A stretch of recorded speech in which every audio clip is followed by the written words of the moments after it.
Hi, du bist heute wieder bei mir. Wie wunderbar, ich freue mich sehr. Nun hab ganz viel Freude mit dem Video.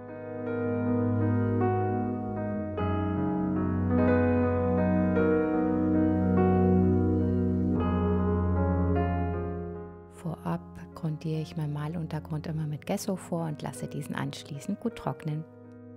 Und heute wird es wieder dreidimensional. Ja, ich liebe meine Strukturpaste.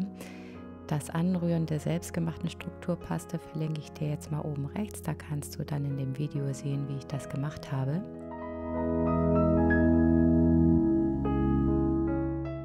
Ja, heute habe ich die Strukturpaste bereits eingefärbt, da ich mich im Vorfeld schon auf einen Blauton festgelegt hatte.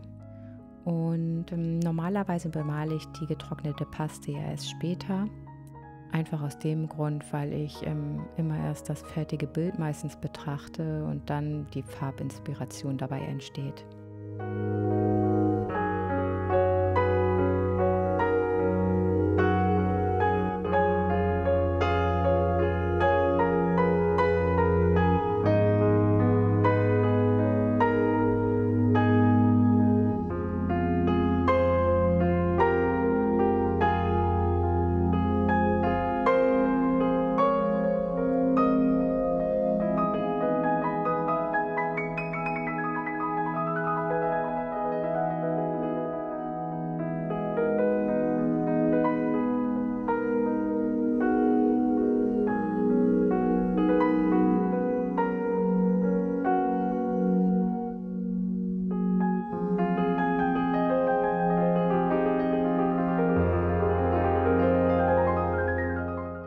Die Paste habe ich anschließend über Nacht trocknen lassen.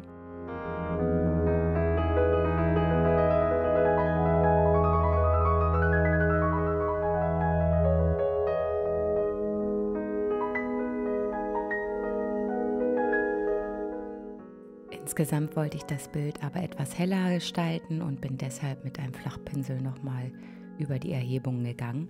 Dafür habe ich weiße, hautfarbene und gelbe Acrylfarbe verwendet, ja, um gezielt Akzente nochmal zu setzen.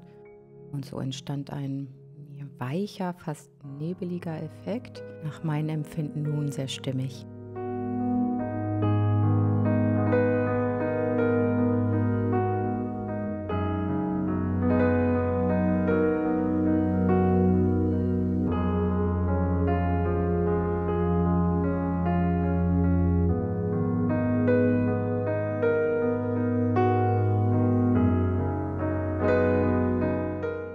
Vielen Dank, dass du heute wieder bei mir warst. Ich wünsche dir einen wunderschönen Tag und viel Inspiration für deine eigenen Projekte. Also bis zum nächsten Mal. Tschüss.